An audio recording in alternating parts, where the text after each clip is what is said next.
ਮੇਰੇ ਨਾਲ ਵੀ ਜੋਧਪੁਰ ਜੇਲ੍ਹ 'ਚੋਂ ਰਾਜੀਵ ਗਾਂਧੀ ਦੀ ਗੱਲ ਹੋਈ ਸੀ। ਮੈਂ ਉਦੋਂ ਆਲ ਇੰਡੀਆ ਸਿੱਖ ਸਟੂਡੈਂਟ ਫੈਡਰੇਸ਼ਨ ਦਾ ਪ੍ਰਧਾਨ ਸੀ, ਸੇਵਾਦਾਰ ਸੀ, ਅਤੇ 4 ਵਾਰ ਜਾ ਕੇ ਦਿੱਲੀ ਗੱਲ ਚੱਲੀ ਸੀ। KPS ਗਿੱਲ ਸੀ, ਉਹ 'ਚ ਵਿਚੋਲਾ ਇੱਕ ਅਰਜਨ ਸਿੰਘ ਸੀ, ਇੱਕ ਆਪਣੇ ਹੈਗੇ ਸੀ ਪ੍ਰੋਫੈਸਰ ਸਰੂਪ ਸਿੰਘ, ਅਤੇ ਮੇਰੇ ਨਾਲ ਸਰਦਾਰ ਹਰਮਿੰਦਰ ਸਿੰਘ ਸੰਧੂ ਜਿਹੜੇ ਜਨਰਲ ਸਕੱਤਰ ਫੈਡਰੇਸ਼ਨ ਦੇ। ਸਾਨੂੰ ਉੱਥੇ 4 ਵਾਰ ਜਹਾਜ਼ਾਂ 'ਤੇ ਗੱਲ ਕਰਨ ਵਾਸਤੇ ਲੈ ਕੇ ਗਏ। ਲਾਸਟ 'ਤੇ ਪਹਿਲੀ ਗੱਲ ਤਾਂ ਇਹ ਹੀ ਮੈਂ ਕਿਹਾ ਸੀ ਵੀ ਰਾਜੀਵ ਗਾਂਧੀ ਨੂੰ ਤੁਸੀਂ ਅਕਾਲ ਤਖ਼ਤ ਸਾਹਿਬ 'ਤੇ ਮਾਫੀ ਮੰਗ ਲਓ, ਜਿਹੜਾ ਐਡਾ ਵੱਡਾ ਅਪਰਾਧ ਗੁਨਾਹ ਪਾਪ ਕੀਤਾ ਤੁਸੀਂ, ਅਤੇ ਫਿਰ ਫੈਡਰੇਸ਼ਨ ਦੀ ਗੱਲ ਫਿਰ ਸ਼ੁਰੂ ਹੋ ਗਈ। ਉਹ ਮਾਫੀ ਮੰਗਣ ਲਈ ਤਿਆਰ ਸੀ, ਔਰ ਉਸ ਤੋਂ ਬਾਅਦ ਉਹ ਕਹਿੰਦੇ ਖਾਲਿਸਤਾਨ ਦੀ ਗੱਲ ਛੱਡ ਦਿਓ। ਅਸੀਂ ਕਿਹਾ ਕਿ ਅਸੀਂ ਤਾਂ ਫੜੀ ਨਹੀਂ ਗਈ, ਤੁਸੀਂ ਸਾਡੇ ਮੂੰਹ 'ਚ ਪਾਈ ਜਾਂਦੇ ਜੇ ਵੀ ਅੱਤਵਾਦੀ ਨੇ ਅਨੰਦਪੁਰ ਸਾਹਿਬ ਦਾ ਮਤਾ ਜਿਹੜਾ ਉਹ ਖਾਲਿਸਤਾਨ ਆ ਫਲਾਣ ਠੀਕ। ਅਸੀਂ ਤਾਂ ਕੋਈ ਗੱਲ ਕਹੀ ਨਹੀਂ, ਨਾ ਸੰਤ ਜਰਨੈਲ ਸਿੰਘ ਨੇ ਇਹ ਕੋਈ ਗੱਲ ਕੀਤੀ ਸੀ। 3 ਮੰਗਾਂ ਸੀ ਜਦੋਂ ਉਹਨਾਂ ਨੇ ਮੋਰਚਾ ਸ਼ੁਰੂ ਕੀਤਾ ਸੀ। ਬਾਅਦ 'ਚ ਜੇ ਤੁਸੀਂ ਉਹ ਮੰਗਾਂ ਮੰਨ ਲੈਂਦੇ ਹੋ ਧਰਮ ਯੁੱਧ ਮੋਰਚੇ ਦੀਆਂ, ਤਾਂ ਇੱਥੋਂ ਤੱਕ ਗੱਲ ਹੀ ਨਹੀਂ ਸੀ ਆਉਣੀ। ਤੁਹਾਂ ਅਕਾਲ ਤਖ਼ਤ ਸਾਹਿਬ 'ਤੇ ਹਮਲਾ ਕਰ ਦਿੱਤਾ, ਹੁਣ ਤੁਹਾਨੂੰ ਮਾਫੀ ਮੰਗਣੀ ਪੈਣੀ ਹੈ। ਉਹ ਕਹਿੰਦੇ ਆ ਵੀ ਚਲੋ ਮਾਫੀ ਮੈਂ ਮੰਗ ਲਊਂਗਾ, ਤੁਸੀਂ ਵਿਦਨ ਇੰਡੀਆ ਜੋ ਲੈਣਾ ਚਾਹੁੰਦੇ ਜੇ ਨਾ ਉਹ ਦੱਸੋ, ਪਰ ਵੱਖ ਨਾ ਹੋ। ਅਸੀਂ ਆਖਿਆ ਜੋ ਖਿੱਤਾ ਹੀ ਦੇ ਦਿਓ ਜਿਹੜਾ ਆਉਂਦੇ ਹੈ ਨਾ ਆਜ਼ਾਦੀ ਦੇ ਟਾਈਮ 'ਤੇ ਤੁਹਾਡੇ ਵੱਡਿਆਂ ਨੇ ਸਾਡੇ ਵੱਡਿਆਂ ਨੇ ਇੱਕ ਵਾਅਦਾ ਕੀਤਾ ਸੀ ਵੀ ਹਿੰਦੁਸਤਾਨ ਜੋ ਯਾਦ ਹੋਇਆ ਅਤੇ ਸਿੱਖਾਂ ਦੀਆਂ ਕੁਰਬਾਨੀਆਂ ਨੂੰ ਮੁੱਖ ਰੱਖ ਕੇ ਤੁਹਾਨੂੰ ਉੱਤਰੀ ਭਾਰਤ 'ਚ ਖਿੱਤਾ ਦਿਆਂਗੇ। ਉਹ ਕਹਿੰਦੇ ਕਿ ਕਿੰਨੀ ਕਿ ਉਹਦੇ 'ਚ ਕੋਈ ਉਹਨੂੰ ਡਿਫਾਈਨ ਕਰ ਸਕਦੇ। ਮੈਂ 370 ਧਾਰਾ ਜਿਸ ਤਰ੍ਹਾਂ ਉਧਰ ਮੁਸਲਮਾਨਾਂ ਨੂੰ ਦਿੱਤੀ ਹੈ ਨਾ ਜੰਮੂ ਕਸ਼ਮੀਰ 'ਚ, ਉਹ ਸਿੱਖਾਂ ਨੂੰ ਵੀ ਦੇ ਦਿਓ ਅਤੇ ਮਸਲਾ ਸਾਰਾ ਹੱਲ ਹੋ ਜਾਊਗਾ।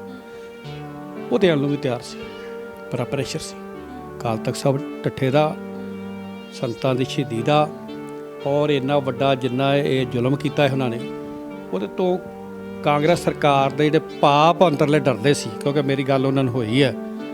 ਅਤੇ ਉਸ ਟਾਈਮ 'ਤੇ ਕੁਛ ਸੰਤਰ ਚੰਦ ਸਿੰਘ ਨੂੰ ਵਰਗਲਾ ਲਿਆ, ਬਰਨਾਲਾ ਅਤੇ ਬਲਵੰਤ ਸਿੰਘ ਸ਼ਾਇਦ ਪਤਾ ਨਹੀਂ ਤੁਸੀਂ ਸੁਣੇ ਹੋਣ ਕਿ ਨਾ ਕਰੇ, ਉਹਨਾਂ ਨੂੰ ਇਹ ਪੈਰਲਲ ਸੱਦਿਆ ਸਰਕਾਰ ਨੇ। ਸਾਡੇ ਨਾਲ ਵੀ ਗੱਲ ਚੱਲਦੀ ਸੀ, ਅਤੇ ਅਖੀਰ 'ਤੇ ਸਾਡੇ ਨਾਲੋਂ ਗੱਲ ਛੱਡ ਕੇ ਅਤੇ ਉਹ ਜਿਨ੍ਹਾਂ ਨੇ ਲੜਾਈ ਨਹੀਂ ਲੜੀ ਅਤੇ ਸਮਝੌਤਾ ਜਿਹੜਾ ਸੀ ਉਹ ਰਾਜੀਵ ਲੌਂਗੋਵਾਲ ਸਮਝੌਤਾ ਹੋ ਗਿਆ, ਜਿਸ 'ਚ ਸਿੱਖਾਂ ਨਾਲ ਬਹੁਤ ਵੱਡਾ ਧੋਖਾ, ਪੰਜਾਬੀਆਂ ਨਾਲ ਬੜਾ ਵੱਡਾ ਫਰਾਡ ਹੋਇਆ, ਔਰ ਮਿਲਿਆ ਕੁਛ ਵੀ।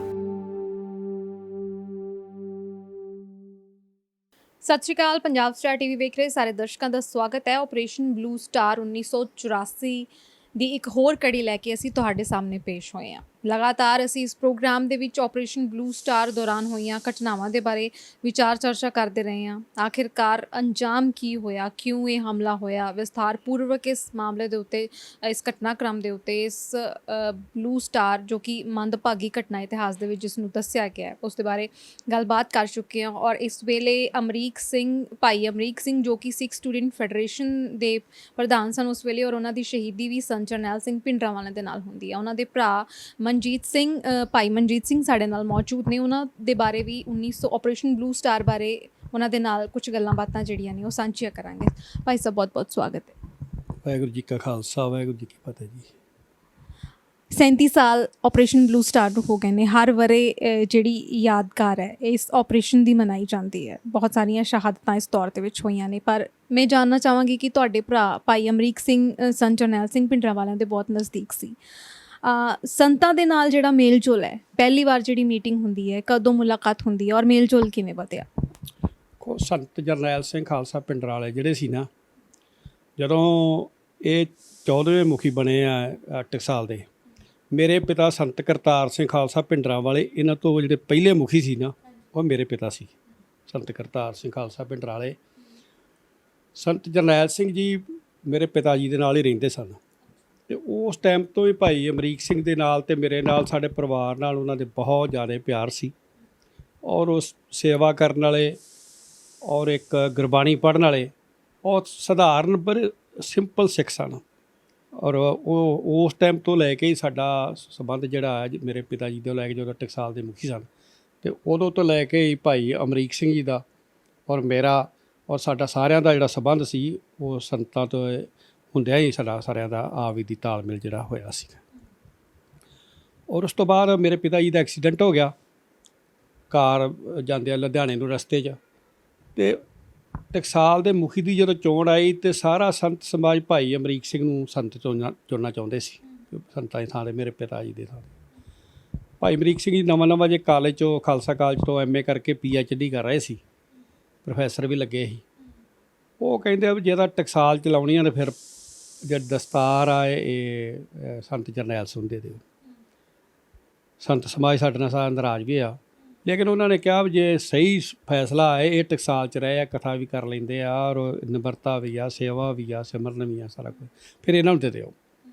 ਫਿਰ ਅਸੀਂ ਆਪਣੇ ਪਿਤਾ ਜੀ ਦੀ ਥਾਂ 'ਤੇ ਸੰਤ ਜਰਨੈਲ ਸਿੰਘ ਨੂੰ ਜਿਹੜੀ ਸੀ ਉਹ ਪੱਗ ਦੇ ਦਿੱਤੀ। ਉਸ ਤੋਂ ਬਾਅਦ 78 ਦਾ ਇੱਥੇ ਸਾਕਾ ਜਿਹੜਾ ਸੀ, ਸ਼ਾਇਦ ਤੁਹਾਨੂੰ ਕਿਸੇ ਦੱਸਿਆ ਹੀ ਹੋਵੇ, ਉਹ ਨਿਰੰਕਾਰੀਆਂ ਦੇ ਨਾਲ ਉਹ ਵਾਪਰ ਗਿਆ। ਔਰ ਉਹ ਸਾਕੇ ਤੋਂ ਬਾਅਦ ਲਗਾਤਾਰ ਹੀ ਜਿਹੜੀ ਸਰਕਾਰ ਨਾਲ ਹੀ ਉਹ ਕਨਫੈਡਰੇਸ਼ਨ ਵੱਧਦੀ ਗਈ, ਨੌਜਵਾਨਾਂ 'ਤੇ ਤਸ਼ੱਦਦ ਹੁੰਦਾ ਰਿਹਾ। ਭਾਈ ਅਮਰੀਕ ਸਿੰਘ ਜਦੋਂ ਪੱਗ ਬੱਧੀ ਸੀ ਤੇ ਇੱਕ ਗੱਲ ਸੰਤ ਜਰਨੈਲ ਸਿੰਘ ਨੇ ਕਹੀ, ਮੈਂ ਪੱਗ ਤਾਂ ਬੰਨ੍ਹ ਲੂੰ ਪਰ ਭਾਈ ਅਮਰੀਕ ਸਿੰਘ ਜੀ ਮੇਰੇ ਨਾਲ ਰਹਿਣਗੇ, ਤੇ ਕਿਉਂਕਿ ਉਹਨਾਂ ਦਾ ਬੜਾ ਆਵੀ ਦੀ ਭਰਾਵਾਂ ਵਾਲਾ ਪਿਆਰ ਸੀ। ਤੇ ਜਦੋਂ ਸਿੰਘਾਂ ਦੇ ਤਸ਼ੱਦਦ ਹੁੰਦਾ ਸੀ ਤੇ ਸਾਰੇ ਕੇਸਾਂ ਦੀ ਪੈਰਵਾਈ ਭਾਈ ਅਮਰੀਕ ਸਿੰਘ ਕਰਦੇ ਸੀ।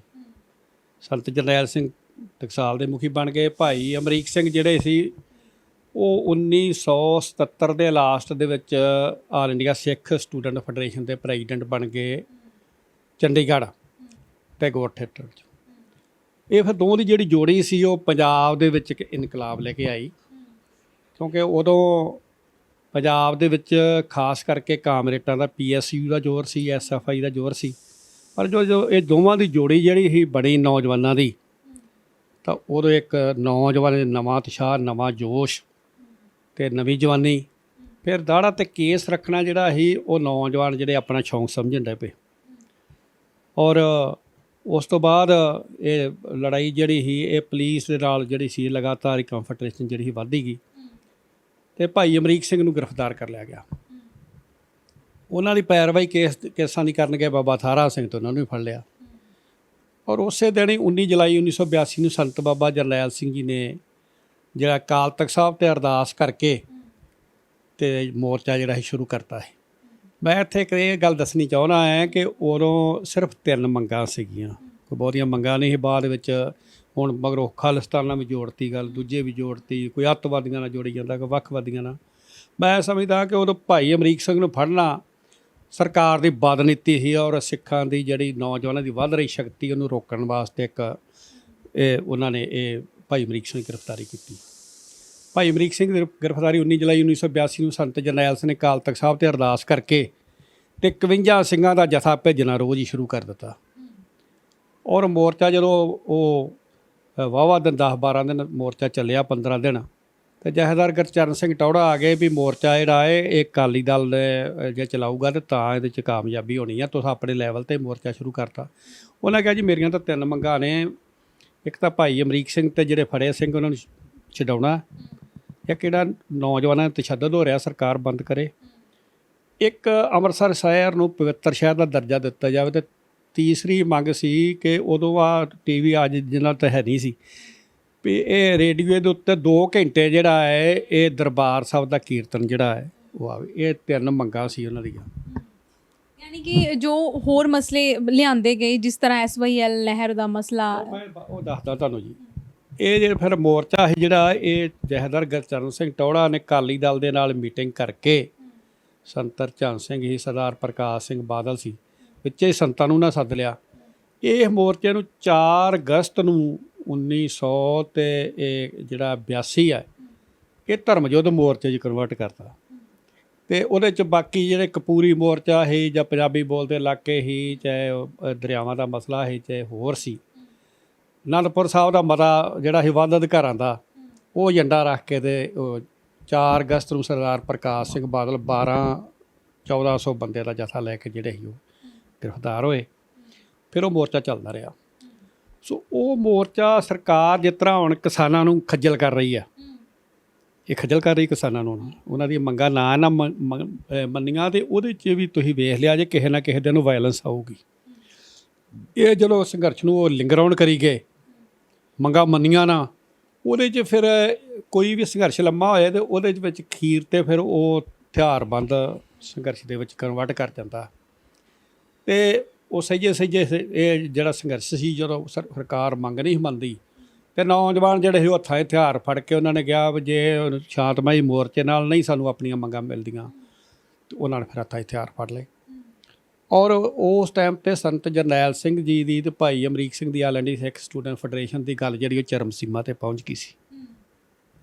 ਸਰਕਾਰ ਵੱਲੋਂ ਵਾਰ-ਵਾਰ ਲੋਕ ਆਏ ਗੱਲਬਾਤ ਸਿਰੇ ਚੜਾਉਣ ਵਾਸਤੇ, ਪਰ ਸਿੰਸੀਅਰਲੀ ਕਿਸੇ ਨੇ ਉਹ ਜਿਹੜੀ ਗੱਲ ਸੀ ਸਿਰੇ ਨਾ ਲਾਈ ਤੇ ਅਖੀਰ ਤੇ ਉਹ ਮੋਰਚਾ ਜਿਹੜਾ ਸੀ ਉਹ ਇੰਨੇ ਕੁ ਚਰਮ ਸੀਮਾ ਤੇ ਚਲਾ ਗਿਆ ਕਿ ਜੂਨ 1984 ਨੂੰ ਸਰਕਾਰ ਨੇ ਬਖਲਾ ਕੇ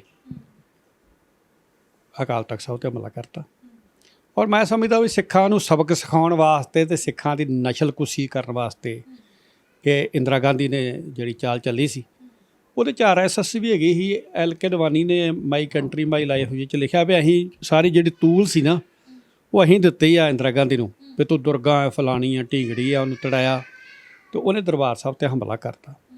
ਔਰ ਉਹ ਕਹਿੰਦੇ ਦਰਬਾਰ ਸਾਹਿਬ 'ਤੇ ਤਾਂ ਹਮਲਾ ਕੀਤਾ ਤੇ ਸੰਤ ਜਰਨੈਲ ਸੋਹਣੀ ਸੀ ਅਕਾਲ ਤਖਤ ਸਾਹਿਬ 'ਤੇ, ਪਰ 37 ਗੁਰਦੁਆਰਿਆਂ 'ਤੇ ਹੋਰ ਵੀ ਹਮਲੇ ਹੋਏ, ਉੱਥੇ ਤਾਂ ਸੰਤ ਜਰਨੈਲ ਸੋਹਣੀ ਖੁੱਲ੍ਹ ਗਿਆ। ਇਹ ਇੱਕ ਸਿੱਖਾਂ ਨੂੰ ਜਾਣ ਬੁੱਝ ਕੇ, ਕਿਉਂਕਿ ਸਿੱਖਾਂ ਦੀਆਂ ਬੜੀਆਂ ਵੱਡੀਆਂ ਕੁਰਬਾਨੀਆਂ ਨੇ ਜੰਗ ਆਜ਼ਾਦੀ 'ਚ ਹਿੰਦੁਸਤਾਨ ਦੀ, ਜੇ ਸਿੱਖ ਨਾ ਹੁੰਦੇ ਹਿੰਦੁਸਤਾਨ ਯਾਦ ਨਾ ਹੁੰਦਾ। ਜੇ ਮੈਂ ਮੁੱਕਦੀ ਗੱਲ ਇੱਕ ਮੁਕਾ ਦਿਆਂ ਤੇ 80% ਕੁਰਬਾਨੀਆਂ ਕੀਤੀਆਂ, ਕਾਲੇ ਪਾਣੀ ਦੀ ਜੇਲ੍ਹਾਂ ਕੱਟੀਆਂ, ਫਾਂਸੀ ਦੇ ਫੰਦਿਆਂ ਨੂੰ ਪੁੱਛੋ ਤੇ ਉਹ ਕਿੰਨੇ % ਕੁਰਬਾਨੀਆਂ ਜਿਹੜੀਆਂ ਪੰਜਾਬੀਆਂ ਤੇ ਸਿੱਖਾਂ ਨੇ ਕੀਤੀਆਂ ਨੇ। ਗਾਂਧੀ ਦੇ ਚਰਖੇ ਦੇ ਨਾਲ ਨਹੀਂ ਗਈ ਇਹ ਆਜ਼ਾਦੀ ਆ ਗਈ, ਇਹ ਆਜ਼ਾਦੀ ਭਗਤ ਸਿੰਘ ਹੋਣਾ ਲੈ ਕੇ ਆਉਂਦੀ ਸੀ।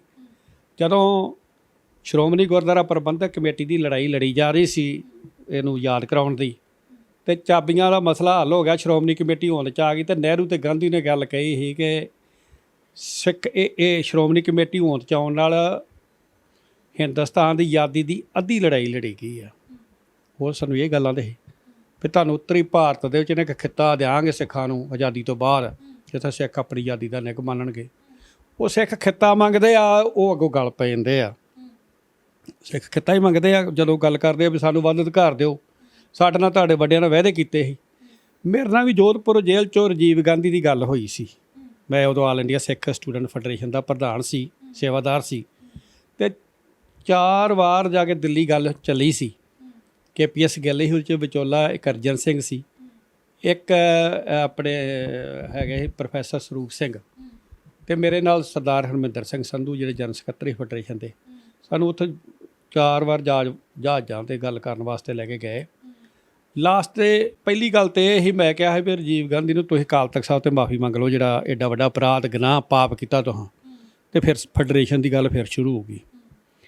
ਉਹ ਮਾਫੀ ਮੰਗਣ ਲਈ ਤਿਆਰ ਸੀ, ਔਰ ਉਸ ਤੋਂ ਬਾਅਦ ਉਹ ਕਹਿੰਦੇ ਖਾਲਿਸਤਾਨ ਦੀ ਗੱਲ ਛੱਡ ਦਿਓ। ਅਸੀਂ ਕਿਹਾ ਕਿ ਅਸੀਂ ਤਾਂ ਫੜੀ ਨਹੀਂ ਗਈ, ਤੁਸੀਂ ਸਾਡੇ ਮੂੰਹ 'ਚ ਪਾਈ ਜਾਂਦੇ ਜੇ ਵੀ ਅੱਤਵਾਦੀ ਨੇ ਅਨੰਦਪੁਰ ਸਾਹਿਬ ਦਾ ਮਤਾ ਜਿਹੜਾ ਉਹ ਖਾਲਿਸਤਾਨ ਆ, ਫਲਾਣ ਠੀਕ। ਅਸੀਂ ਤਾਂ ਕੋਈ ਗੱਲ ਕਹੀ ਨਹੀਂ, ਨਾ ਸੰਤ ਜਰਨੈਲ ਸਿੰਘ ਨੇ ਕੋਈ ਗੱਲ ਕੀਤੀ ਸੀ। 3 ਮੰਗਾਂ ਇਹ ਜਦੋਂ ਉਹਨਾਂ ਨੇ ਮੋਰਚਾ ਸ਼ੁਰੂ ਕੀਤਾ ਸੀ। ਬਾਅਦ 'ਚ ਜੇ ਤੁਸੀਂ ਉਹ ਮੰਗਾਂ ਮੰਨ ਲੈਂਦੇ ਹੋ ਧਰਮ ਯੁੱਧ ਮੋਰਚੇ ਦੀਆਂ, ਤਾਂ ਇੱਥੋਂ ਤੱਕ ਗੱਲ ਹੀ ਨਹੀਂ ਸੀ ਆਉਣੀ। ਤੁਹਾਂ ਅਕਾਲ ਤਖਤ ਸਾਹਿਬ 'ਤੇ ਹਮਲਾ ਕਰ ਦਿੱਤਾ, ਹੁਣ ਤੁਹਾਨੂੰ ਮਾਫੀ ਮੰਗਣੀ ਪੈਣੀ ਹੈ। ਉਹ ਕਹਿੰਦੇ ਆ ਵੀ ਚਲੋ ਮਾਫੀ ਮੈਂ ਮੰਗ ਲਊਂਗਾ, ਤੁਸੀਂ ਵਿਦਨ ਇੰਡੀਆ ਜੋ ਲੈਣਾ ਚਾਹੁੰਦੇ ਜੇ ਨਾ ਉਹ ਦੱਸੋ, ਪਰ ਵੱਖ ਨਾ ਹੋ। ਅਸੀਂ ਆਖਿਆ ਜੋ ਖਿੱਤਾ ਹੀ ਦੇ ਦਿਓ ਜਿਹੜਾ ਆਉਂਦੇ ਹੈ ਨਾ ਆਜ਼ਾਦੀ ਦੇ ਟਾਈਮ 'ਤੇ ਤੁਹਾਡੇ ਵੱਡਿਆਂ ਨੇ ਸਾਡੇ ਵੱਡਿਆਂ ਨੇ ਇੱਕ ਵਾਅਦਾ ਕੀਤਾ ਸੀ ਵੀ ਹਿੰਦੁਸਤਾਨ ਜੋ ਯਾਦ ਹੋਇਆ ਤੇ ਸਿੱਖਾਂ ਦੀਆਂ ਕੁਰਬਾਨੀਆਂ ਨੂੰ ਮੁੱਖ ਰੱਖ ਕੇ ਤੁਹਾਨੂੰ ਉੱਤਰੀ ਭਾਰਤ 'ਚ ਖਿੱਤਾ ਦਿਆਂਗੇ। ਉਹ ਕਹਿੰਦੇ ਕਿ ਕਿੰਨੀ ਉਹਦੇ 'ਚ ਕੋਈ ਉਹਨੂੰ ਡਿਫਾਈਨ ਕਰ ਸਕਦੇ। ਮੈਂ 370 ਧਾਰਾ ਜਿਸ ਤਰ੍ਹਾਂ ਉਧਰ ਮੁਸਲਮਾਨਾਂ ਨੂੰ ਦਿੱਤੀ ਹੈ ਨਾ ਜੰਮੂ ਕਸ਼ਮੀਰ 'ਚ, ਉਹ ਸਿੱਖਾਂ ਨੂੰ ਵੀ ਦੇ ਦਿਓ ਤੇ ਮਸਲਾ ਸਾਰਾ ਹੱਲ ਹੋ ਜਾਊਗਾ। ਉਹ ਦੇਣ ਨੂੰ ਵੀ ਤਿਆਰ ਸੀ, ਪਰ ਪ੍ਰੈਸ਼ਰ ਸੀ ਅਕਾਲ ਤਖਤ ਸਾਹਿਬ ਢੱਠੇ ਦਾ, ਸੰਤਾਂ ਦੀ ਸ਼ਹੀਦੀ ਦਾ, ਔਰ ਇੰਨਾ ਵੱਡਾ ਜਿੰਨਾ ਇਹ ਜ਼ੁਲਮ ਕੀਤਾ ਉਹਨਾਂ ਨੇ, ਉਹਦੇ ਤੋਂ ਕਾਂਗਰਸ ਸਰਕਾਰ ਦੇ ਜਿਹੜੇ ਪਾਪ ਅੰਤਰਲੇ ਡਰਦੇ ਸੀ, ਕਿਉਂਕਿ ਮੇਰੀ ਗੱਲ ਉਹਨਾਂ ਨੂੰ ਹੋਈ ਹੈ। ਅਤੇ ਉਸ ਟਾਈਮ 'ਤੇ ਕੁਛ ਸੰਤਰ ਚੰਦ ਸਿੰਘ ਨੂੰ ਵਰਗਲਾ ਲਿਆ, ਬਰਨਾਲਾ ਅਤੇ ਬਲਵੰਤ ਸਿੰਘ, ਸ਼ਾਇਦ ਪਤਾ ਨਹੀਂ ਤੁਸੀਂ ਸੁਣੇ ਹੋਣ ਕਿ ਨਾ ਕਰੇ। ਹਾਂਜੀ, ਨਹੀਂ ਰਾਮੂ ਵਾਲੇ ਨਹੀਂ, ਬਲਵੰਤ ਸਿੰਘ ਕੋਈ ਹੋਰ ਹੁੰਦਾ ਸੀ, ਰਾਮੂ ਵਾਲੇ ਨਹੀਂ ਸੀ। ਅਤੇ ਸਰਜੀਤ ਸਿੰਘ ਬਰਨਾਲਾ ਸੀ, ਮੁੱਖ ਮੰਤਰੀ ਬਣ ਕੇ ਸੀ। ਉਹਨਾਂ ਨੂੰ ਵੀ ਪੈਰਲਲ ਸੱਦਿਆ ਸਰਕਾਰ ਨੇ, ਸਾਡੇ ਨਾਲ ਵੀ ਗੱਲ ਚੱਲਦੀ ਸੀ। ਅਤੇ ਅਖੀਰ 'ਤੇ ਸਾਡੇ ਨਾਲੋਂ ਗੱਲ ਛੱਡ ਕੇ ਤੇ ਉਹ ਜਿਨ੍ਹਾਂ ਨੇ ਲੜਾਈ ਨਹੀਂ ਲੜੀ, ਅਤੇ ਸਮਝੌਤਾ ਜਿਹੜਾ ਸੀ ਉਹ ਰਾਜੀਵ ਲੌਂਗੋਵਾਲ ਸਮਝੌਤਾ ਹੋ ਗਿਆ, ਜਿਸ 'ਚ ਸਿੱਖਾਂ ਦਾ ਬਹੁਤ ਵੱਡਾ ਧੋਖਾ, ਪੰਜਾਬੀਆਂ ਨਾਲ ਬੜਾ ਵੱਡਾ ਫਰਾਡ ਹੋਇਆ, ਔਰ ਮਿਲਿਆ ਕੁਛ ਵੀ ਨਾ। ਸੋ ਮੇਰੇ ਕਹਿਣ ਤੋਂ ਭਾਵ ਆ ਕਿ ਸਰਕਾਰ ਨੇ ਵਾਰ-ਵਾਰ ਪੰਜਾਬੀਆਂ ਨਾਲ, ਸਿੱਖਾਂ ਨਾਲ ਖਾਸ ਕਰਕੇ ਜਿਹੜਾ ਧੋਖਾ ਕੀਤਾ। ਦਰਬਾਰ ਸਾਹਿਬ 'ਤੇ ਹਮਲੇ ਵਾਲਾ ਵੀ ਧੋਖਾ ਹੈ, ਔਰ ਅੱਜ ਫਿਰ ਧੋਖਾ ਹੋ ਰਿਹਾ ਕਿਸਾਨਾਂ ਨਾਲ। ਮੰਗਾਂ ਅੱਜ ਵੀ ਸੰਤ ਜਰਨੈਲ ਸਿੰਘ ਵਾਲੀਆਂ ਨੇ, ਉਹੀ ਵੱਧ ਅਧਿਕਾਰਾਂ ਦੀਆਂ ਨੇ। ਅੱਜ ਫਿਰ ਉੱਥੇ ਕਿੰਨੇ ਲੋਕ ਵੇਖ ਲਓ, 500 ਦੇ ਲਾਗੇ ਲੋਕਾਂ ਦੀ ਮੌਤ ਹੋ ਗਈ ਆ ਜਿਹੜੇ ਮੋਰਚੇ 'ਚ ਗਏ ਸੀ ਅਤੇ ਮੋਰਚਾ ਲਾ ਕੇ ਬੈਠੇ ਆ। ਅਤੇ ਪਹਿਲਾਂ ਇੱਥੇ ਜਵਾਨੀ ਖਰਾਬ ਕੀਤੀ ਇਹਨਾਂ ਨੇ, ਜਵਾਨੀ ਜਿਹੜੀ ਉਹ ਨਸ਼ਿਆਂ 'ਚ ਲਾਤੀ ਆ। ਜਿਹੜੀ ਕੁਛ ਜਵਾਨੀ ਸੀ ਉਹਨਾਂ ਨੂੰ ਬੇਰੁਜ਼ਗਾਰ ਕਰਤਾ, ਉਹ ਵਿਦੇਸ਼ਾਂ ਨੂੰ ਭੱਜ ਗਈ ਆ। ਔਰ ਜਿਹੜੇ ਰਹਿੰਦੇ ਲੋਕ ਇਹਨਾਂ ਨੂੰ ਆਰਥਿਕ ਤੌਰ 'ਤੇ ਤਬਾਹ ਕਰਤਾ। ਹੁਣ ਕਿਸਾਨਾਂ ਨੂੰ ਤਬਾਹ ਕਰਦੇ, ਜਿਹੜੇ ਸਾਡੀ ਜ਼ਮੀਨ ਸੀ ਉਹ ਜ਼ਮੀਨ ਨੂੰ ਲੈਣ ਵਾਸਤੇ ਇਹਨਾਂ ਲੋਕਾਂ ਨੇ ਹੁਣ 3 ਕਾਲੇ ਕਾਨੂੰਨ ਲੈਂਦੇ ਆ। ਤਾਂ ਤੁਸੀਂ ਵੇਖ ਲਿਆ ਜੇ ਇਹਨਾਂ ਨੇ ਦੇਣਾ ਕਿਸਾਨਾਂ ਨੂੰ ਵੀ ਕੁਛ ਨਹੀਂ, ਖੱਜਲ ਕਰਨਾ, ਕਿੰਨੀ ਖੱਜਲ ਖੁਆਰੀ ਹੋ ਰਹੀ ਆ। ਸੋ ਮੈਂ ਸਮਝਦਾ ਸੈਂਟਰ 'ਚ ਭਾਵੇਂ ਕਾਂਗਰਸ ਦੀ ਸਰਕਾਰ ਹੋਵੇ ਅਤੇ ਭਾਵੇਂ ਭਾਰਤੀ ਜਨਤਾ ਪਾਰਟੀ ਜਾਂ ਕਿਸੇ ਦੀ ਵੀ, ਉਹਨਾਂ ਨੇ ਪੰਜਾਬ ਨਾਲ ਮਤਰੇਈ ਮਾਲ ਸਲੂਕ ਕੀਤਾ ਔਰ ਕੁਛ ਨਹੀਂ ਦਿੱਤਾ ਪੰਜਾਬ ਨੂੰ, ਬਰਬਾਦ ਹੀ ਕੀਤਾ ਜਿੰਨੇ ਕੀਤਾ ਪੰਜਾਬ ਨੂੰ। ਅਤੇ ਅੱਜ ਵੀ ਹੁਣ 37 ਸਾਲ ਹੋ ਗਏ ਆ, ਅਸੀਂ ਨੇ ਸਾਨੂੰ ਨਿਆਂ ਦਿਓ, ਸਾਡਾ ਇੱਥੇ ਅਮੋਲਕ ਖਜ਼ਾਨਾ ਸੀ ਉਹ ਲੁੱਟਿਆ ਗਿਆ, ਸਾਨੂੰ ਉਹ ਦਿਓ। ਉਹਦੀ ਕੋਈ ਗੱਲ ਨਹੀਂ ਸੁਣਦੇ। ਅਸੀਂ ਨੇ ਜਿਹੜਾ ਹਮਲਾ ਕੀਤਾ ਸੀ ਇਹਦਾ ਸਾਨੂੰ ਕੋਈ ਨਿਆਂ ਦਿਓ। ਜਿਹੜੇ ਦਿੱਲੀ ਦੰਗੇ ਹੋਏ ਸੀ, ਇੱਕ ਬੜਾ ਤਗੜਾ ਜੈਨੋਸਾਈਡ ਜਿਹੜਾ ਹੈ ਉੱਥੇ ਹੋਇਆ ਸੀ, ਇਹ ਕਿੱਡਾ ਤਗੜਾ ਕਤਲੇਆਮ ਕਰਤਾ, ਸਾਡਾ ਉਹਨੂੰ ਨਿਆਂ ਦਿਓ। ਸਾਨੂੰ ਕੋਈ ਨਿਆਂ ਨਹੀਂ। ਜਦੋਂ ਵੋਟਾਂ ਲੈਣੀਆਂ ਹੁੰਦੀਆਂ ਉਦੋਂ ਕਹਿ ਦਿੰਦੇ ਕਮਿਸ਼ਨ ਬਣਾਵਾਂਗੇ, ਫਲਾਨ ਕਰਾਂਗੇ, ਟੀ ਕਰਾਂਗੇ। ਨਾ ਤਾਂ ਸਾਨੂੰ ਮੋਦੀ ਸਰਕਾਰ ਨੇ ਕੁਛ ਜਸਟਿਸ ਦਿੱਤਾ ਸੀ ਸਾਨੂੰ, ਅਤੇ ਕਾਂਗਰਸ ਨੇ ਤਾਂ ਹਮਲਾ ਕੀਤਾ, ਉਹਨੇ ਸਾਨੂੰ ਦੇਣਾ ਹੀ ਕੀ ਸੀ। ਸੋ ਇਹੋ ਜਿਹੇ ਹਾਲਾਤ ਨੇ ਪੰਜਾਬ ਦੇ, ਬੁਰੇ ਹਾਲਤ ਜਿਹਨੂੰ ਬੌਂਕੇ ਦਿਹਾੜੇ ਕਹਿੰਦੇ ਆ। ਅਜਿਹੇ ਹਾਲਾਤਾਂ ਵਿੱਚ ਪੰਜਾਬ ਜਿਹੜਾ ਅੱਜ ਗੁਜ਼ਰ ਰਿਹਾ। ਭਾਈ ਸਾਹਿਬ, ਜਦੋਂ ਵੀ 1984 ਦਾ ਇਤਿਹਾਸ ਪੜ੍ਹਿਆ ਜਾਂਦਾ ਜਾਂ ਫਰੋਲਿਆ ਜਾਂਦਾ, ਬਹੁਤ ਸਾਰੀਆਂ ਘਟਨਾਵਾਂ ਜਾਂ ਬਹੁਤ ਸਾਰੇ ਜਿਹੜੇ ਪੱਖ ਨੇ ਉਜਾਗਰ ਹੁੰਦੇ ਨੇ। ਉਹਨਾਂ ਦੇ ਵਿੱਚੋਂ ਇੱਕ ਗੱਲ ਮੈਂ ਪੜ੍ਹੀ ਸੀ ਕਿ ਸੰਤ ਜਰਨੈਲ ਸਿੰਘ ਭਿੰਡਰਾਂਵਾਲਿਆਂ ਨੂੰ ਉਸ ਵੇਲੇ ਦੀ ਪ੍ਰਧਾਨ ਮੰਤਰੀ ਇੰਦਰਾ ਗਾਂਧੀ ਨੇ ਆਫਰ ਦਿੱਤੀ ਸੀ ਕਿ ਤੁਹਾਨੂੰ ਪੰਜਾਬ ਦਾ ਮੁੱਖ ਮੰਤਰੀ ਬਣਾ ਦਿੰਦੇ ਆ। ਸੰਤ ਜਰਨੈਲ ਸਿੰਘ ਮੁੱਖ ਮੰਤਰੀ ਨਹੀਂ ਸੀ ਬਣਨਾ ਚਾਹੁੰਦੇ, ਉਹ ਭਾਈ ਅਮਰੀਕ ਸਿੰਘ ਨੂੰ ਬਣਾਉਣਾ ਚਾਹੁੰਦੇ ਸੀ, ਨਾਲੇ ਉਹ ਪੜ੍ਹੇ ਲਿਖੇ ਵੀ ਸੀ। ਲੇਕਿਨ ਸੰਤ ਜਰਨੈਲ ਸਿੰਘ ਇਕੱਲਾ ਮੁੱਖ ਮੰਤਰੀ ਲੈਣ ਵਾਸਤੇ ਲੜਾਈ ਨਹੀਂ ਸੀ ਲੜ ਰਿਹਾ, ਉਹ ਸਿੱਖਾਂ ਦੇ ਹੱਕਾਂ ਦੀ ਲੜਾਈ ਲੜ ਰਿਹਾ ਸੀ। ਉਹਦਾ ਪਹਿਲਾਂ ਸਾਡੇ ਜਿਹੜੇ ਪੰਜਾਬ ਦੇ ਮਸਲੇ ਆ ਨਾ, ਉਹ ਸਾਡੇ ਤੁਸੀਂ ਹੱਲ ਕਰ ਦਿਓ, ਅਤੇ ਬਾਅਦ ਵਿੱਚ ਜਿਹੜੀ ਆਪਣੀ ਪੰਜਾਬ ਦੀ ਸਰਕਾਰ ਆ, ਉਹ ਬਾਅਦ ਵਿੱਚ ਸਾਨੂੰ ਜਿਹੜੀ ਆ ਉਹ ਆਪੇ, ਜਦੋਂ ਅਸੀਂ ਸਿੱਖਾਂ ਦੇ ਮਸਲੇ ਪੰਜਾਬ ਦੇ ਹੱਲ ਕੀਤੇ ਅਤੇ ਪੰਜਾਬ ਦੇ ਲੋਕਾਂ ਨੇ ਸਾਨੂੰ ਸਾਡੀ ਸਰਕਾਰ ਦੇ ਹੀ ਦੇਣੀ ਹੈ। ਸੋ ਇਕੱਲੀ ਉਹਨਾਂ ਦੀ ਮੁੱਖ ਮੰਤਰੀ ਬਣਾਉਣ ਦੀ ਲੜਾਈ ਨਹੀਂ ਸੀ, ਸਿੱਖਾਂ ਦੇ ਹੱਕਾਂ ਹਕੂਕਾਂ ਦੀ ਲੜਾਈ ਸੀ, ਸਿੱਖਾਂ ਦੀ ਆਜ਼ਾਦੀ ਦੀ ਲੜਾਈ ਸੀ, ਸਿੱਖਾਂ ਨਾਲ ਜਿਹੜੇ ਹੋਏ ਵਾਅਦੇ ਸੀ ਅਤੀਤ ਵਿੱਚ ਉਹਨਾਂ ਦੀ ਲੜਾਈ ਸੀ, ਪਾਣੀਆਂ ਦਾ ਮਸਲਾ ਸੀ, ਪੰਜਾਬੀ ਬੋਲਦਿਆਂ ਇਲਾਕਿਆਂ ਦਾ ਮਸਲਾ ਸੀ, ਔਰ ਚੰਡੀਗੜ੍ਹ ਦਾ ਮਸਲਾ ਸੀ। ਇਹ ਸਾਰੇ ਮਸਲਿਆਂ ਨੂੰ ਲੈ ਕੇ ਹੀ ਲੜਾਈ ਜਿਹੜੀ ਲੜੀ ਗਈ। ਉਹ ਚਾਹੁੰਦੇ ਸੀ ਵੀ ਉਹ ਮਸਲੇ ਹੱਲ ਹੋ ਜਾਣ ਅਤੇ ਪੰਜਾਬ 'ਚ ਆਪੇ ਲੋਕਾਂ ਨੇ ਸਾਡੀ ਪੰਜਾਬ ਸਰਕਾਰ ਬਣਾ ਦੇਣੀ। ਫਿਰ ਦੂਜੀ ਗੱਲ ਹੈ ਵੀ ਮੌਤ ਦੇ ਟਾਈਮ 'ਤੇ ਵੱਡੇ ਵੱਡੇ ਲੋਕ ਭੱਜਦੇ ਵੇਖੇ, ਉੱਥੋਂ ਮੈਂ ਬਾਹਾਂ ਖੜੀਆਂ ਕਰਦੇ ਵੇਖੇ। ਆਪਣੇ ਜਿਹੜੀ ਅਕਾਲੀ ਲੀਡਰਸ਼ਿਪ ਸੀ ਉਹਦੇ ਵਿੱਚੋਂ ਕਈ ਬੰਦੇ ਬਾਹਾਂ ਖੜੀਆਂ ਕਰਦੇ ਵੇਖੇ। ਜੇ ਤਰਚੰਦ ਸਿੰਘ ਸੀ, ਬਲਵੰਤ ਸਿੰਘ ਸੀ, ਜਾਂ ਹੋਰ ਸੀ ਜਿਹੜੇ ਉਹਨਾਂ ਦੇ ਸਾਥੀ। ਲੇਕਿਨ ਸੰਤ ਜਰਨੈਲ ਸਿੰਘ ਦੇ ਨਾਲ ਲਾਸਟ 'ਤੇ ਵੀ ਅਰਦਾਸ ਇਕੱਠਿਆਂ ਕਰਕੇ ਸ਼ਹੀਦੀ ਦੇਣੀ, ਇਹ ਬਹੁਤ ਵੱਡੀ ਗੱਲ ਆ। ਵੈਸੇ ਤਾਂ ਕੱਟਣੀ ਤਾਂ ਜੇਲ੍ਹ ਬੜੀ ਔਖੀ ਆ, ਮੈਂ 7-8 ਸਾਲ ਜੇਲ੍ਹ ਕੱਟੀ ਆ, ਅਤੇ 10 ਕੁ ਮਿੰਟਾਂ ਇੱਥੋਂ ਲੇਟ ਹੋ ਜਾਈਏ ਹੋਣਾ ਹੀ, ਅਤੇ ਮੇਰੇ ਖਿਆਲ ਹਰ ਇੱਕ ਬੰਦਾ ਕਾਹਲਾ ਪੈਂਦਾ ਪੈਂਦਾ। ਜੇਲ੍ਹ ਕੱਟਣੀ ਬੜੀ ਔਖੀ ਆ, ਪਰ ਆਪਣੀ ਮੌਤ ਦੀ ਅਰਦਾਸ, ਸ਼ਹੀਦੀ ਦੀ ਅਰਦਾਸ ਆਪ ਕਰਨੀ, ਮੈਂ ਸਮਝਦਾ ਇੱਕ ਬਹੁਤ ਵੱਡੀ ਗੱਲ ਆ। ਔਰ ਉਹਨਾਂ ਨੇ ਆਪਣੀ ਅਰਦਾਸ ਆਪ ਕੀਤੀ, ਔਰ ਟੈਂਕਾਂ ਨਾਲ ਪਤਾ ਹੈ ਵੀ ਸਾਹਮਣੇ ਟੈਂਕ ਆ ਗਏ ਆ ਅਤੇ ਸਾਡੀਆਂ ਸ਼ਹੀਦੀਆਂ ਹੋ ਜਾਣੀਆਂ ਨੇ। ਔਰ ਉਹਨਾਂ ਨੇ ਜਿਹੜਾ ਕੌਮ ਨਾਲ ਵਾਅਦਾ ਕੀਤਾ ਹੈ, ਜਬ ਆਪ ਕਿਉ ਉਹਨਾਂ ਦਾ ਨਿਧਾਨ ਬਣੇ, ਅਤ ਹੀਰਨ ਮੈਂ ਤਬ ਜੂਝ ਮਰੋਂ, ਉਹ ਸਿਧਾਂਤ 'ਤੇ ਚੱਲ ਕੇ ਸੂਰਾ ਸੋ ਪਹਿਚਾਨੀਏ ਜੋ ਲਰੇ ਦੀਨ ਕੇ ਹੇਤ, ਪੁਰਜਾ ਪੁਰਜਾ ਕੱਟ ਮਰੇ ਕਬੂ ਨੇ ਛੱਡੇ ਖੇਤ। ਔਰ ਉਹਨਾਂ ਨੂੰ ਉਸ ਟਾਈਮ 'ਤੇ ਵੀ ਕੋਈ ਅਫਸੋਸ ਨਹੀਂ ਸੀ ਕਿ ਅਸੀਂ ਹੁਣ ਸ਼ਹੀਦ ਹੋਣ ਵਾਸਤੇ ਜਾ ਰਹੇ। ਉਹ ਸਮਝਦੇ ਹਾਂ ਅਸੀਂ ਆਪਣੀ ਕੌਮ ਵਾਸਤੇ ਅਮਰ ਹੋਣ ਵਾਸਤੇ ਜਾ ਰਹੇ ਹਾਂ।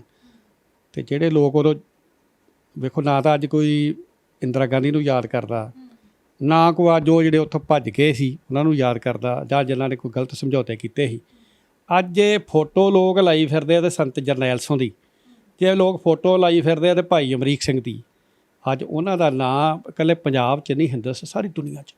ਅੱਜ 6 ਜੂਨ ਦਾ ਦਿਨ ਉਹਨਾਂ ਸਾਰੇ ਵਰਲਡ 'ਚ ਮਨਾਇਆ ਜਾਣਾ ਹੈ, ਅਤੇ ਕੋਈ ਐਸਾ ਮੁਲਕ ਨਹੀਂ ਜਿੱਥੇ ਉਹਨਾਂ ਦਾ ਨਾਂ ਲਿਆ ਲੋਕ ਸਤਿਕਾਰ ਨਾਲ ਇੱਜ਼ਤ ਨਹੀਂ ਕਰਦੇ। ਸਾਡਾ ਬੜੀ ਇੱਜ਼ਤ ਕਰਦੇ ਲੋਕ ਵੀ ਉਹਨਾਂ ਦੇ ਪਰਿਵਾਰ ਵਿੱਚੋਂ ਆ ਜੀ। ਸੋ ਇਸ ਕਰਕੇ ਇਹ ਜਿਹੜੀਆਂ ਸਾਰੀਆਂ ਗੱਲਾਂ ਨੇ ਤੁਹਾਡੇ ਕੋਲ ਵੀ ਉਹ ਆ ਵੀ ਦੀ, ਉਹਨਾਂ ਦੀ ਕੋਈ ਤਫੇੜ ਨਹੀਂ ਹੈਗੀ। ਬਿਲਕੁਲ ਇਕੱਠੇ ਸੀ, ਉਹ ਇਕੱਠੇ ਹੋਣਾ ਛੇਤੀ ਦਿੱਤੇ। ਭਾਈ ਸਾਹਿਬ ਅਕਸਰ ਸੁਣਨ ਚ ਆਉਂਦਾ ਹੈ, ਬਹੁਤ ਸਾਰੀ ਪ੍ਰਚਲਿਤ ਵੀ ਹੋਈ ਆ ਕਿ ਸੰਤ ਅੱਜ ਬੇਸ਼ੱਕ ਜਹਾਨ ਤੇ ਨਹੀਂ ਹੈਗੇ, ਪਰ ਜਿਹੜੀ ਉਹਨਾਂ ਦੀ ਤਸਵੀਰ ਆ ਉਹ ਅੱਜ ਵੀ ਲੋਕਾਂ ਦੇ ਵਿੱਚ ਜਿਹੜਾ ਡਰ ਆ ਉਹ ਪੈਦਾ ਕਰਦੀ ਹੈ, ਖਾਸ ਤੌਰ ਤੇ ਹਕੂਮਤਾਂ ਦੇ ਮਨ ਦੇ ਵਿੱਚ ਡਰ ਆ। ਇਹੋ ਜੀ ਖਾਸ ਸ਼ਖਸੀਅਤ ਕੀ ਸੀ ਸੰਤ ਜਰਨੈਲ ਸਿੰਘ ਭਿੰਡਰਾਂਵਾਲੇ ਜਿਹੜਾ ਅੱਜ ਵੀ ਉਹਨਾਂ ਦੀ ਤਸਵੀਰ ਤੋਂ ਵੀ ਜਿਹੜਾ ਡਰ ਹੈ ਉਹ ਬਰਕਰਾਰ ਬਣਿਆ ਹੋਇਆ ਹੈ? ਦੇਖੋ, ਜਿਹੜਾ ਸੱਚ ਬੋਲੂਗਾ ਨਾ, ਜਿਹੜਾ ਸਿੱਖਾਂ ਦੇ ਹੱਕਾਂ ਦੀ ਗੱਲ ਕਰੂਗਾ, ਉਹ ਤੋਂ ਹਮੇਸ਼ਾ ਹੀ ਸਰਕਾਰਾਂ ਜਿਹੜੀਆਂ ਡਰਦੀਆਂ ਰਹਿੰਦੀਆਂ ਨੇ। ਸੰਤ ਕਰਤਾਰ ਸਿੰਘ ਖਾਲਸਾ ਭਿੰਡਰਾਂਵਾਲੇ ਜਿਹੜੇ 13ਵੇਂ ਮੁਖੀ ਸਨ, ਮੇਰੇ ਪਿਤਾ, ਉਹਨਾਂ ਐਮਰਜੈਂਸੀ ਦੀ ਲੜਾਈ ਜਿਹੜੀ ਆ ਉਹ 37 ਜਲੂਸ ਕੱਢ ਕੇ ਲੜੀ ਸੀ, ਤੇ ਸਰਕਾਰ ਉਹਦੇ ਤੋਂ ਵੀ ਡਰਦੀ ਸੀ, ਕਿਉਂਕਿ ਉਹ ਸੱਚ ਦੀ ਗੱਲ ਕਰਦੇ ਸੀ। ਉਹ ਸਰਕਾਰਾਂ ਅੱਗੇ ਝੁਕੇ ਨਹੀਂ। ਇੰਦਰਾ ਗਾਂਧੀ ਨੂੰ ਦਿੱਲੀ ਜਾ ਕੇ ਉਹਨਾਂ ਨੇ ਕਿਹਾ ਸੀ, ਮੈਂ ਐਮਰਜੈਂਸੀ ਦੇ ਬੀਬੀ ਖਿਲਾਫ ਹਾਂ, ਤੇ ਮੈਨੂੰ ਮਾਰਨਾ ਮਾਰ ਦਿਓ, ਫਾਇਲ ਆਉਣਾ ਫਾਇਲ ਆ ਦਿਓ, ਜੇਲ੍ਹ 'ਚ ਘੱਲਣਾ ਜੇਲ੍ਹ 'ਚ ਘੱਲ ਦਿਓ। ਸੰਤ ਜਰਨੈਲ ਸਿੰਘ ਸਿੱਖਾਂ ਦੇ ਹੱਕਾਂ ਦੀ ਗੱਲ ਕਰਦੇ ਸੀ, ਭਾਈ ਅਮਰੀਕ ਸਿੰਘ ਹੱਕਾਂ ਦੀ ਗੱਲ ਕਰਦੇ ਸੀ। ਜਿਹੜਾ ਵੀ ਆਪਣੇ ਹੱਕਾਂ ਦੀ ਗੱਲ ਹਿੰਦੁਸਤਾਨ ਦੀ ਧਰਤੀ 'ਤੇ ਕਰੂਗਾ, ਹਿੰਦੁਸਤਾਨ ਦੀ ਸਰਕਾਰ ਨੂੰ ਚੁੱਭਦਾ ਰਹੂਗਾ। ਉਹ ਤਾਂ ਕਰਕੇ ਉਹ ਚੁੱਭਦੇ ਸੀ। ਅੱਜ ਵੀ ਉਹ ਉਹਨਾਂ ਦੀ ਤਸਵੀਰ ਵੇਖ ਕੇ ਜਿਹੜਾ ਉਹਨਾਂ ਦੇ ਵਿੱਚ ਲੋਕਾਂ ਦੇ ਵਿੱਚ ਜਿਹੜਾ ਡਰ ਤਾਂ ਨਹੀਂ ਗਾ, ਸਿੱਖਾਂ ਦੀ ਤਾਂ ਸਤਿਕਾਰ ਆ, ਪਰ ਜਿਨ੍ਹਾਂ ਦੇ ਦਿਲ 'ਚ ਪਾਪ, ਉਹਨਾਂ ਦੇ ਦਿਲ 'ਚ ਡਰ ਆ। ਪਾਪੀ ਕੇ ਮਾਰਨੇ ਕੋ ਪਾਪ ਹੀ ਮਾਂ ਬਲੀ ਹੁੰਦਾ ਨਾ। ਜਿਨ੍ਹਾਂ ਨੇ ਕੋਈ ਮਾੜੇ ਕਰਮ ਕੀਤੇ, ਉਹ ਹੀ ਸੰਤ ਜਰਨੈਲ ਸਿੰਘ ਦੀ ਫੋਟੋ ਵੇਖ ਕੇ ਤੇ ਡਰਦੇ ਆ, ਬਾਕੀ ਦਾ ਸਤਿਕਾਰ ਨਾਲ ਸਿਰ ਝੁਕਾਉਂਦੇ ਆ। ਲੋਕਾਂ ਨੇ ਗੱਡੀਆਂ ਦੇ ਫੋਟੋ ਲਾਈਆਂ ਨੇ, ਲੋਕਾਂ ਨੇ ਆ ਟੀ-ਸ਼ਰਟਾਂ ਬਣਾਈਆਂ ਨੇ, ਭਾਈ ਅਮਰੀਕ ਸਿੰਘ ਦੀਆਂ ਟੀ-ਸ਼ਰਟਾਂ ਬਣੀਆਂ ਨੇ, ਸੰਤ ਜਰਨੈਲ ਸਿੰਘ ਦੀਆਂ ਬਣੀਆਂ ਨੇ। ਲੋਕ ਤਾਂ ਸਤਿਕਾਰ ਕਰਦੇ ਉਹਨਾਂ, ਉਹ ਤਾਂ ਇੱਜ਼ਤ ਕਰ। ਜਿਨ੍ਹਾਂ 'ਚ ਸੰਸਾਰ ਰਹੂਗਾ, ਜਿਹਦੇ 'ਚ ਦੁਨੀਆ ਰਹੂਗੀ, ਚੰਦ ਤੇ ਸੂਰਜ ਰਹੂਗਾ, ਭਾਈ ਅਮਰੀਕ ਸਿੰਘ ਤੇ ਸੰਤ ਜਰਨੈਲ ਸਿੰਘ ਦਾ ਨਾਂ ਧਰੂ ਤਾਰੇ ਦੀ ਤਰ੍ਹਾਂ ਉਸੇ ਤਰ੍ਹਾਂ ਚਮਕਦਾ ਰਹੂਗਾ। ਔਰ ਉਹਨਾਂ ਦੀ ਕਿੰਨੀ ਵੱਡੀ ਯਾਦਗਾਰ ਜਿਹੜੀ ਹੈ ਅਕਾਲ ਤਖਤ ਸਾਹਿਬ ਦੇ ਲਾਗੇ ਬਣ ਗਈ। ਕਿਤੇ ਛੋਟੀ ਜਿਹੀ ਗੱਲ ਆ, ਅਕਾਲ ਤਖਤ ਸਾਹਿਬ ਦੇ ਲਾਗੇ ਯਾਦਗਾਰ ਬਣਨੀ, ਚਾਹੇ ਬਾਬਾ ਦੀਪ ਸਿੰਘ ਜੀ ਦੀ ਬਣੀ ਸੀ ਪਹਿਲਾਂ, ਜਿਹੜੇ ਪਹਿਲੇ ਮੁਖੀ ਟਕਸਾਲ ਦੇ, ਚਾਹੇ ਬਾਬਾ ਗੁਰਬਖਸ਼ ਸਿੰਘ ਦੀ ਬਣੀ, ਜਿਹੜੇ ਟਕਸਾਲ ਦਾ ਸੰਬੰਧ ਸਨ, ਚਾਹੇ ਸੰਤ ਜਰਨੈਲ ਸਿੰਘ ਭਾਈ ਅਮਰੀਕ ਸਿੰਘ ਦੀ ਤੇ ਬਾਬਾ ਥਾਰਾ ਸਿੰਘ ਦੀ ਬਣੀ ਹੈ। ਇਹ ਕੋਈ ਛੋਟੀਆਂ ਜਿਹੀਆਂ ਗੱਲਾਂ ਨਹੀਂ ਗੀਆਂ। ਜਿੰਨਾ ਚਿਰ ਦਰਬਾਰ ਸਾਹਿਬ ਰਹੂ, ਸੱਚਖੰਡ ਰਹੂ, ਆਪਣਾ ਚੰਦ ਸੂਰਜ ਰਹਿਣਗੇ, ਲੋਕ ਉਹਨਾਂ ਨੂੰ ਜਿਹੜੇ ਉਹ ਸਲਾਮਾਂ ਕਰਦੇ ਰਹਿਣਗੇ। ਭਾਈ ਸਾਹਿਬ ਤੁਸੀਂ ਵੀ ਉਸ ਦੌਰ ਦੇ ਵਿੱਚ ਮੋਰਚੇ ਦਾ ਹਿੱਸਾ ਰਹੇ, ਔਰ ਆਖਰੀ ਮੁਲਾਕਾਤ ਸੰਤਾਂ ਦੇ ਨਾਲ ਮੋਰਚੇ ਦੇ ਦੌਰਾਨ ਆਖਰੀ ਮੁਲਾਕਾਤ ਕਦੋਂ ਹੁੰਦੀ ਹੈ? ਮੇਰੀ ਉਹਨਾਂ ਦੇ ਨਾਲ ਮੋਰਚਾ ਸਾਡੀ ਤਾਂ ਰੋਜ਼ ਹੀ ਹੁੰਦੀ ਸੀ। ਵੈਸੇ ਅਸੀਂ ਸ਼ਾਮ ਨੂੰ ਜਦੋਂ ਜਾਂਦੇ ਹੁੰਦੇ ਸੀ ਨਾ ਰਾਤ ਨੂੰ, ਤੇ ਉਹ ਇੱਕ ਟੇਪ ਰਿਕਾਰਡ ਸੁਣਾਉਂਦੇ ਹੁੰਦੇ ਸਾਨੂੰ, ਚਮਕੌਰ ਗੜੀ ਦੇ ਲਾਮੀ ਦੁਸ਼ਮਣ ਨੇ ਤੋਪਾਂ ਬੀੜੀਆਂ, ਤੇ ਆਉਂਦੇ ਸੀ ਲੱਖ ਬੰਦੇ ਦਾ ਘੇਰਾ ਪੈਣਾ ਆਪਾਂ ਨੂੰ ਇੱਥੇ, ਤੇ ਆ ਮੇਰੇ ਵਾਲਾ ਪਾਸਾ ਤਾਂ ਕਹਿੰਦੇ ਅਕਾਲ ਤਖਤ ਤੋਂ ਹਟਾ ਦੇਣਾ। ਉਹਨੂੰ ਪਹਿਲਾਂ ਪਤਾ ਸੀ ਸੰਤ ਜਰਨੈਲ ਸਿੰਘ, ਭਾਈ ਅਮਰੀਕ ਸਿੰਘ। ਔਰ ਉਹ ਜਦੋਂ ਸਾਰੇ ਇੱਧਰਲੇ ਜੋ ਆਪਣੇ ਦਰਬਾਰ ਸਾਹਿਬ ਜਿਹੜੇ ਹੈਗੇ ਸੀ ਨਾ, ਸਰਾਂ ਵਾਲਾ ਪਾਸਾ, ਟੈਂਕੀ ਵਾਲੇ ਇੱਧਰਲੇ ਜਿਹੜੇ ਇਹ ਮੋਰਚੇ ਮਾਰਚੇ ਜਦੋਂ ਖਤਮ ਹੋ ਗਏ, ਤੇ ਫੈਡਰੇਸ਼ਨ ਦੇ ਨੌਜਵਾਨ ਚਾਹੁੰਦੇ ਸੀ ਵੀ ਅਸੀਂ ਅਕਾਲ ਤਖਤ ਸਾਹਿਬ 'ਤੇ ਚੱਲ ਜਾਈਏ। ਅਸੀਂ ਸਾਰੇ ਫੈਡਰੇਸ਼ਨ 'ਚ ਸੀ, ਤੇ ਆਂਦੇ ਵੀ ਆਪਾਂ ਸੰਤਾਂ ਨਾਲ ਗੱਲ ਕਰੀਏ। ਕੁਦਰਤੀ ਇੰਟਰਨਲ ਟੈਲੀਫੋਨ ਅੰਦਰਲਾ ਚੱਲਦਾ ਸੀ। ਮੇਰੀ 5 ਤਰੀਕ ਨੂੰ 5:30 ਵਜੇ ਸੰਤ ਜਰਨੈਲ ਸਿੰਘ ਨਾਲ ਗੱਲ ਹੋਈ, ਤੇ ਮੈਂ ਕਿਹਾ ਤੁਹਾਡਾ ਵਜਨ ਪੂਰਾ ਹੋ ਗਿਆ ਜਾਂ ਤੁਸੀਂ ਲੱਗ ਕੇ ਰਹਿਦਾ। ਕਹਿੰਦੇ ਉਹਨਾਂ ਇੱਕ ਤੁਕ ਪੜੀ ਸੀ, ਜਾਮ ਗੁਰੂ ਹੋਏ ਵੱਲ ਧਨੇ ਕਿਆ ਗਾਰਬ ਦੀਜੇ, ਜਾਮ ਗੁਰੂ ਹੋਏ ਵੱਲ ਲੱਖ ਬਾਹੇ ਕਿਆ ਕੀਜੇ। ਕਹਿੰਦੇ ਆ ਤੂੰ ਚੜ੍ਹਦੀ ਕਲਾ 'ਚ ਰਹਿਣਾ, ਇੱਧਰ ਨਹੀਂ ਆਉਣਾ, ਤੇ ਆਪਣੇ ਅਸੀਂ ਚੜ੍ਹਦੀ ਕਲਾ 'ਚ। ਭਾਈ ਅਮਰੀਕ ਸਿੰਘ ਨਾਲ ਵੀ ਮੇਰੀ ਗੱਲ ਹੋਈ।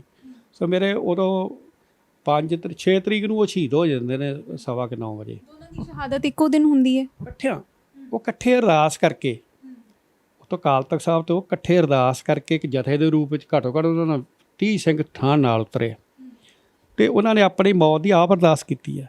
ਸੰਤ ਜਰਨੈਲ ਸਿੰਘ ਕੋਲ ਜਿਹੜਾ ਤੀਰ ਸੀ, ਉਹ ਉਹਨਾਂ ਨੇ ਉੱਥੇ ਰੱਖਤਾ ਜਿੱਥੇ ਸ਼ਸਤਰ ਵਿਖਾਉਂਦੇ ਨੇ, ਤੇ ਨਾਲ ਵੱਡੀ ਕਿਰਪਾਨ ਵੀ।